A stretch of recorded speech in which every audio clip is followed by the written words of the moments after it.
Eva, as she was called by her siblings, was an ardent Anglophile, and aside from Lord Balthazar, had been the Hale sibling who'd argued most vigorously to accept the Duke's invitation to live with him in England for 2 years.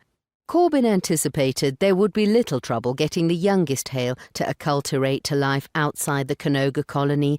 Her older brothers and sister, however, Corbin certainly could not envision any of the Hales, other than Lady Eva, embracing the lessons that Miss Barrymore thought to teach them in the coming weeks, especially not Lady Io. Privately, Corbin questioned Balthazar's wisdom when it came to concealing the truth of his grandfather's will. Oh, he understood why Balthazar's communitarian upbringing, not to mention his unconventional belief that women were the equals of men before the law, made him want to share the inheritance with his siblings, but he doubted the younger man had thought about what would happen if he did not knuckle under and locate a suitable, according to the will, wife to marry.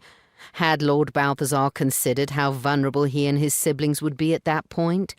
Because the truth of the matter was that all the Hales would be dependent on the Duke's generosity for the 2 years they lived outside Canoga, and possibly afterward. He doubted any of them suspected the will of iron hidden behind the Duke's aloof facade. Corbin knew the other man did not want his brothers and sisters to only stay in his life for a few years. Hastings wanted them permanently, and would use everything at his disposal to keep them from returning to Canoga. And there was no better persuasive weapon than money. Had any of them considered that? Well, it was not Corbin's affair if they hadn't.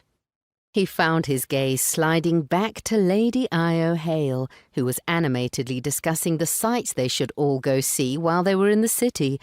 When she lost her antagonistic frown, she was breathtakingly beautiful and far more youthful looking. For a moment, Corbin felt sorry for Lady Io. Indeed, he felt sorry for all 5 of them. There would be no time for sightseeing in Miss Barrymore's stringent schedule of shopping, manners training, dance lessons, and on and on.